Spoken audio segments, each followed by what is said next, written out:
যে বিষয়টি নিয়ে আমি কথা বলতে এখন চাচ্ছি সেটি হচ্ছে মেহেদি। ঈদের সময় দেখবেন ছেলেরাও হাতে মেহেদি লাগায়, মেয়েরাও হাতে মেহেদি লাগায়। এরকম হয় কি হয় না? হয়। এখন কথা হচ্ছে মেহেদি নিয়ে কিছু বেসিক মাসালা আমি আপনাদেরকে বলে যাব, খুব মনোযোগ দিয়ে শুনবেন, আজীবন মনে রাখবেন। যেমন মেহেদি মাখা পুরুষদের জন্য জায়েজ আছে কিনা, পুরুষদের জন্য জায়েজ থাকলে কতটুকু মাখবে, কোথায় কোথায় মাখবে, এটা একটা প্রশ্ন।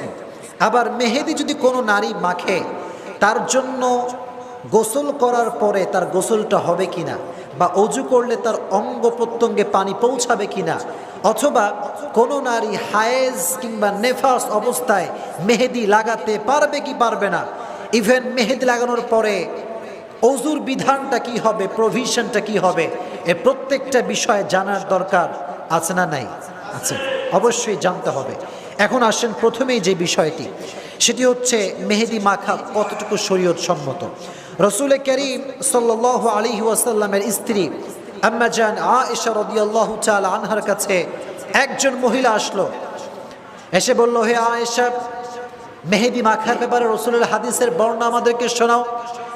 আয়েশা রাদিয়াল্লাহু তাআলা আনহা বললেন, রসুল করিম সাল্লাল্লাহু আলাইহি ওয়াসাল্লাম বলেছেন মেহেদি মাখা মেয়েদের জন্য জায়েজ রয়েছে।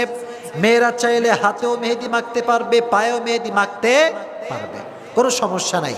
তবে আগের যুগে নারীরা ল্যাপটানো মেহেদি ইউজ করত। ল্যাপটানো মেহেদি বোঝেন?